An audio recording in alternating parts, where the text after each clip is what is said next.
In a distant future, a power struggle ensues between two generals battling for control. Lang emerges as the victor, having won the war, while Hutch persists in resistance, operating clandestinely from the shadows. Annually, the nation observes Liberation Day, a bleak occasion commemorating Lang's triumph. However, this day also serves as a grim reminder for Hutch's followers, who face public execution on charges of treason. The unfortunate few are condemned to languish in military prisons. Rumors have recently emerged, suggesting that Hutch has been orchestrating a daring prison invasion in a bid to liberate his people. Despite the growing whispers, his precise whereabouts remain shrouded in mystery. In a mining colony where thousands of prisoners are forced to work the mines on a daily basis. During a regular workday, one of the pit crushers breaks down and a prisoner by the name of Kai is ordered by one of the guards to fix the machine. Within a few seconds, the machine goes back online, and the guard orders the prisoners to go back to work.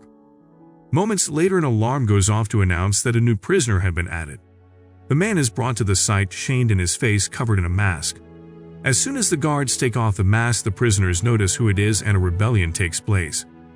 Within a few minutes, the prisoners overwhelm the guards.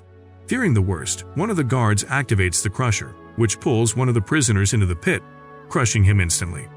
The captain of the guards, thinking that he now had control of the site, orders the other prisoners to stay in line.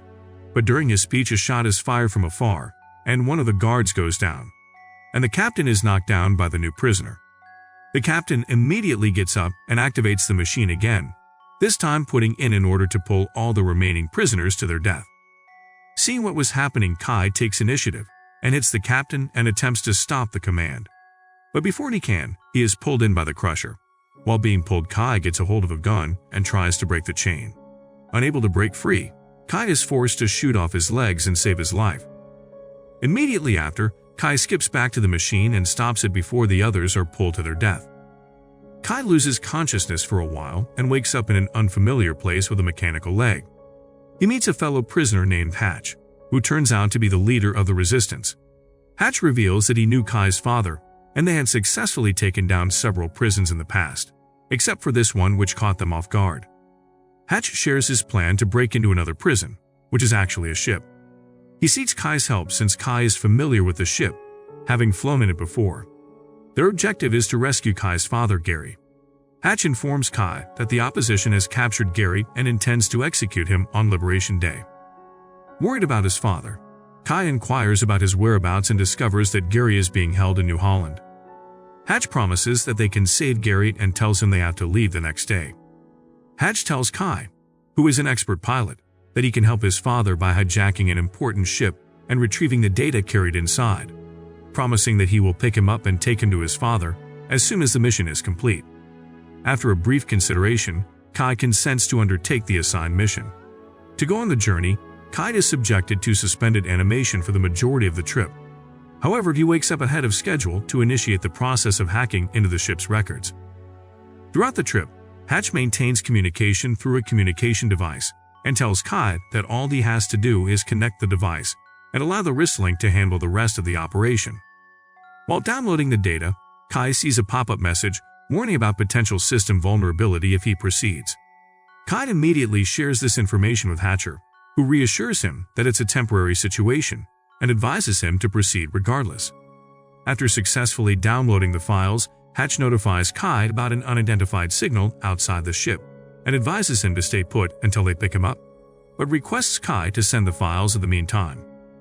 Reluctantly, Kai attempts to transfer the files but fails to send it when the electromagnetic storm hits the ship, cutting off his communication like with Hutch.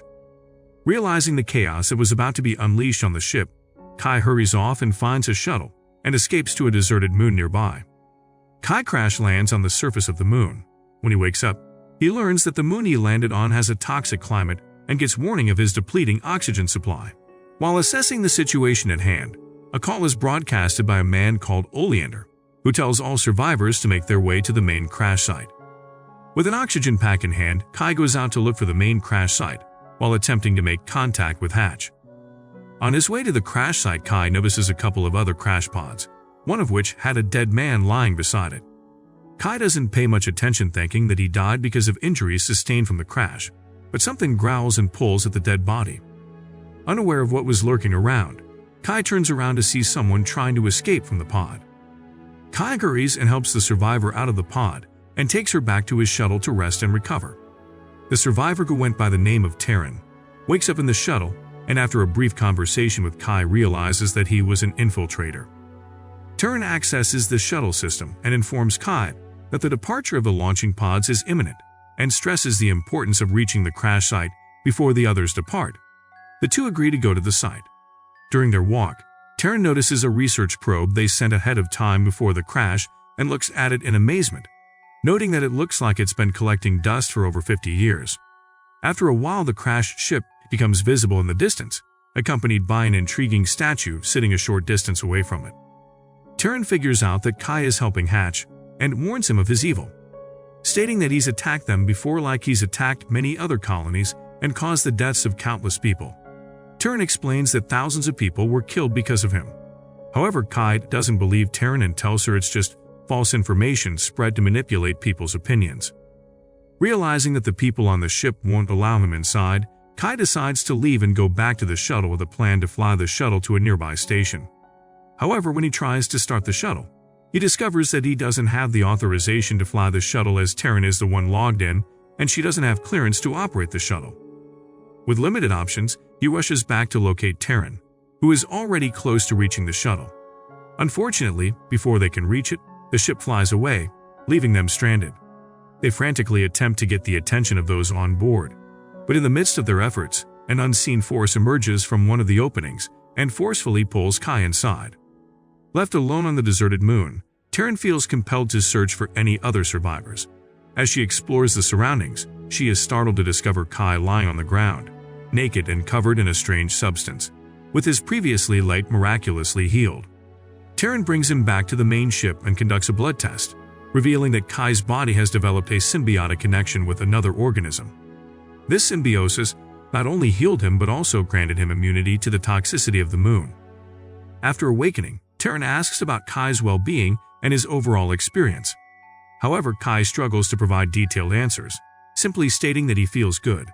In turn, Kai asks Terran about the resources available on the ship, and she sadly confirms that they have none. Exiting the shuttle, they explore their surroundings in search of anything that could provide sustenance. During their exploration, they unexpectedly come across Oleander, who is encased in a peculiar cocoon-like structure. They manage to transport Oleander's body back to the shuttle and use the AI to scan it, granting them the necessary authorization to operate the vessel. After successfully getting the ship operational, Kai decides against allowing Oleander to accompany them, fearing it would jeopardize their mission to rescue Kai's father. Terran, recalling how Kai had protected her father during her childhood, expresses her belief that the person she remembers would never abandon someone to their fate. Outside, Oleander regains consciousness. Feeling confused and fearful, he begins shouting about Hatcher's intentions to harm everyone, then spots a gun on the floor. Before Kai can intervene, Oleander grabs the gun and tragically shoots and kills Terran. Overwhelmed by anger and grief, Kai retaliates by fatally attacking Oleander. However, in the midst of the chaos, Kai realizes that he himself has been shot as well. Upon waking up, Kai discovers the lifeless bodies of two individuals. As he enters the shuttle, he realizes that its power levels are critically low. The reason for this being that the shuttle had been left running for the entire duration of his 34-day slumber. The AI alerts Kai that it has detected Oleander's heartbeat while Kai was asleep. Motivated by this information, Kai dedicates several days to restoring power to the shuttle, aiming to reach New Holland before his father's execution. However, one night, while Kai is sleeping, he suddenly experiences excruciating pain throughout his body. Despite the agony, he manages to get up and goes outside, where he witnesses his body undergoing a terrifying transformation. The next day, Kai wakes up to find himself without any clothes on the sandy ground. He realizes that the organism that saved his life is also responsible for his transformations when his emotions become unstable. Kai goes back to the ship and attempts to continue working on the power source. However, the AI system informs him that Liberation Day was celebrated 2 days ago, while he was undergoing his transformation. Kai is deeply saddened by the death of his father and loses hope, lying on the ground with a sense of resignation towards his destiny. Despite this, he chooses to stay on the moon and resolves to manage his transformations so that he won't lose as much time again. One night, While Kai is talking with the AI, it proposes a theory it has been contemplating. The AI suggests that Kai and Oleander may both have the same symbiotic condition, except in Oleander's case, it appears to be permanent. The AI continues to explain that death has become a part of their cycle, and even though Kai had killed Oleander 3 years ago, Oleander's consciousness somehow persists in a new replicated body. To test this theory, the AI suggests that Kai takes his own life. Trusting the machine's advice, Kai sacrifices himself and, just as the AI predicted, he is reborn into a new body. Using the lifeless body as bait, he sets a trap to capture the Oleander creature and shoots it, finally obtaining a sample. As soon as the creature perishes, an eerie growling sound echoes throughout the entire palace.